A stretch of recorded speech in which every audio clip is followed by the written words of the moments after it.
Este relato aqui se chama A Figura de Preto. Também vamos ver o que é. Deixa eu tomar uma água.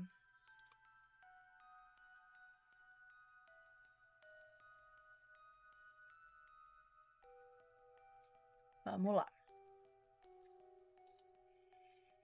A Figura de Preto. Olá, Ana, me chamo Fulana, mas sei que você vai me chamar de Fulana. Se houver nomes no relato, estarão trocados. Obrigada. Me desculpe se o relato estiver muito detalhado. Já passei e presenciei vários acontecimentos sem explicação. Mandarei alguns outros relatos, pois eu quero ouvir a opinião dos assombrados a respeito do que poderia ser. O relato que eu vou contar agora aconteceu comigo, na cidade de Goiânia, em Goiás. Pode falar cidade, não tem problema. Morei por mais de 20 anos na mesma casa. O terreno era da minha avó e era dividido em 3 casas. Eu morava na casa dos fundos com os meus pais. Minhas 2 irmãs e minha sobrinha. Já nas 2 casas da frente moravam alguns tios e tias, e também alguns primos. A minha casa era separada da casa deles por um muro e o portão, pois tínhamos um cachorro. Eu passava praticamente toda a tarde sozinha em casa, pois estudava de manhã, e quando chegava em casa, as minhas irmãs iam para a escola. Meu pai ia trabalhar e a minha mãe ia costurar na casa da frente junto com a minha tia, e levava minha sobrinha, que ainda era um bebê. No dia dos acontecimentos, como de costume, eu fui estudar. Cheguei em casa, meus pais não estavam, pois saíram com a minha irmã mais velha e com a minha sobrinha. Eles iam resolver alguns assuntos lá e fazer a compra do mês. Minha irmã mais nova foi estudar e, após o horário da aula, retornou para casa. Quando ela chegou em casa, por volta das 6 da tarde, foi conversar com os meus primos lá na rua, como fazia quase que diariamente. Então, estava eu sozinha em casa. Entrei no quarto dos meus pais, onde ficava o nosso computador, e resolvi entrar no Facebook para jogar. Coloquei o fone de ouvido do meu celular e deixei uma música rodando baixinho, caso alguém me chamasse. As horas foram passando, meus pais não chegavam em casa e eu já estava até ficando preocupada. Minha irmã mais nova continuava com os meus primos na rua e, apesar de estar noite já e eu estar sozinha em casa, eu estava bem, eu não estava com medo. Até preferia estar ali sozinha, curtindo a paz e o silêncio. Até que de repente escutei alguém batendo com força na parede da sala que ficava ligada ao quarto dos meus pais, onde eu estava. Pensei que fosse minha irmã ou os meus primos querendo me zoar e não dei muita bola. Continuei ali jogando e ouvindo música. Como não havia dado muita bola da primeira vez, as batidas na parede voltaram, só que com mais força. Nessa hora, eu me levantei da cadeira que ficava de costas e alguns metros da porta do quarto e saí para ver quem era que estava fazendo aquele barulho. Cheguei na sala e não havia ninguém.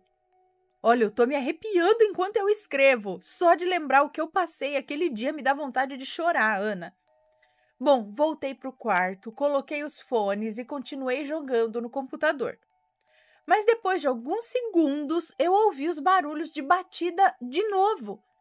Então eu ouvi também barulhos como se alguém tivesse batido na parede e corrido por detrás da casa.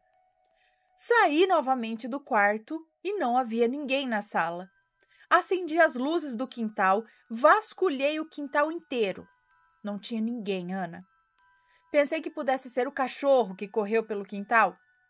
Então voltei para dentro de casa, tranquei a porta da sala para que ninguém pudesse entrar e me perturbar batendo nas paredes. A essa altura eu pensava que os meus primos e a minha irmã estavam tentando me pregar uma peça. Já passava das 8 da noite.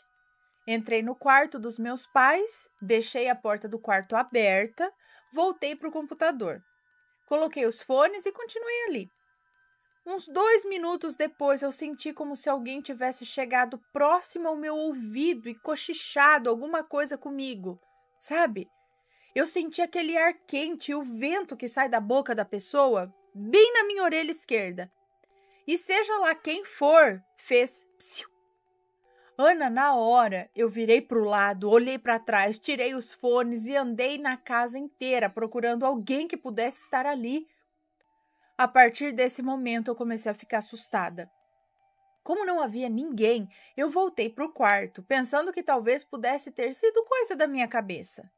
Continuei jogando, mas dessa vez sem colocar os fones de ouvido. Decidi ficar mais atenta.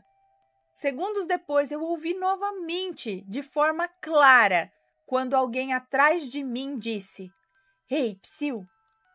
Aí eu me levantei da cadeira, acendi todas as luzes da casa, mas todas mesmo. Fui ao banheiro. Quando abri a porta do banheiro, pude notar que todas as luzes da casa estavam apagadas, exceto a luz do banheiro onde eu estava.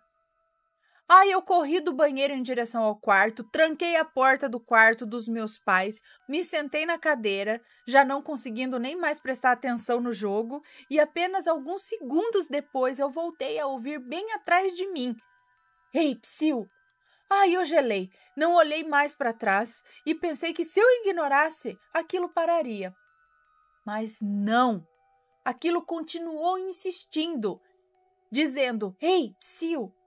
Ai, até que do nada eu ouvi como uma voz que eu... Até que do nada eu ouvi com uma voz que eu nunca havia escutado antes, falou assim: "Ei, Psyu, olha aqui." Nessa hora eu gelei mais ainda e olhei para trás. E para quê, Ana?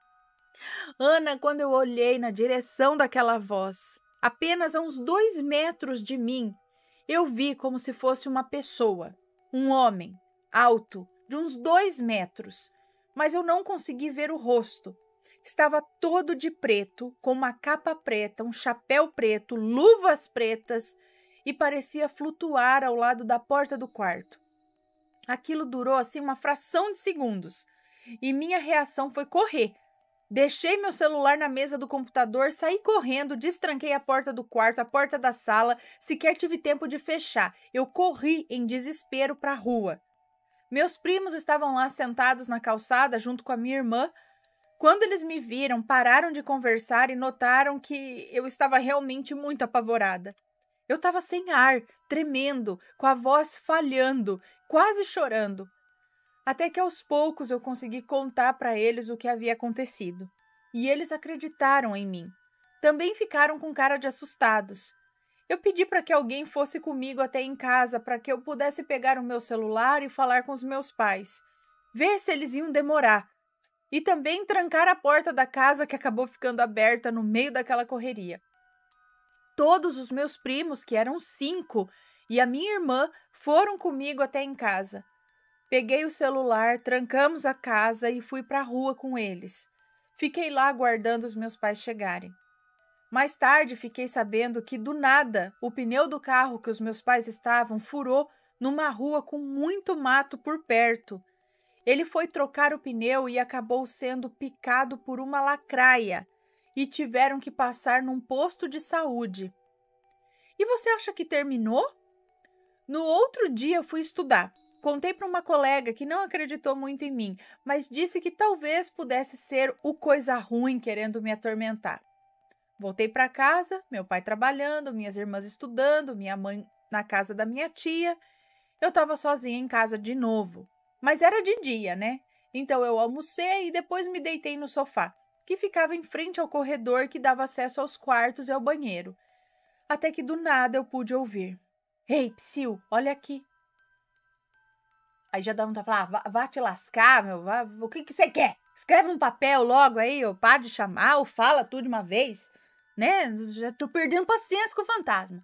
Porque chega nas alturas da vida que não tem paciência mais pro fantasma. Ou você fala, ou você larga de encher o saco. Dá um... Ai, desculpa, espíritos. Mas não é? Olha só. Ei, Psyu, olha aqui. Parece aqueles colegas chatos da sala que ficam insistindo naquelas brincadeiras chatas. O que quer uma oração? Vou fazer com o Pai Nosso, não é? Ô, Laia. Aí ele falou, até que do nada eu pude ouvir de novo: "Ei, Psyu, olha aqui." Automaticamente olhei para o corredor e vi aquela mesma figura. Me levantei e saí correndo para a casa da minha tia, passei o resto do dia lá. E olha, não foi a última vez que eu vi essa figura. Ela voltou meses depois para tentar... Para tentar matar alguém da minha família. Mas antes que isso pudesse acontecer, eu senti algo ruim. E como que por instinto eu pude agir antes que o pior acontecesse. Mas como assim? Você teve uma premonição e conseguiu, tipo, avisar ou pedir para a pessoa não ir? Foi um livramento? Precisamos saber desse relato também. Obrigada por ler meu relato. Beijos, Ana, Matheus, filhos e pets. Mas que coisa é essa? Será que foi algo mandado? É um obsessor, alguém de outra vida? Por que ele ficava chamando sua atenção para olhar para ele? Não é? Ele ficava lá, ficava chamando você. O que ele queria? Você nunca foi, sei lá, eu já ia atrás de algum lugar aí, para uma igreja, um centro, algum lugar para falar o que essa coisa está atrás de mim, né? Tá louco. Que tormento, né? Que medo, imagina ainda toda hora. E aí, depois que ela sabe o que é ainda, você tá lá e você escuta o Hey, Sil, olha que e pior que automaticamente, às vezes você acaba virando a cabeça e olhando, né? Aí você já sabe que é o fulano.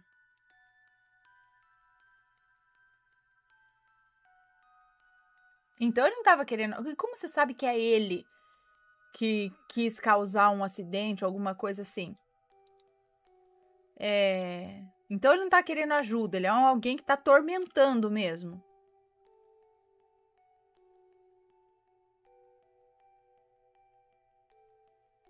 Cadê vocês aqui?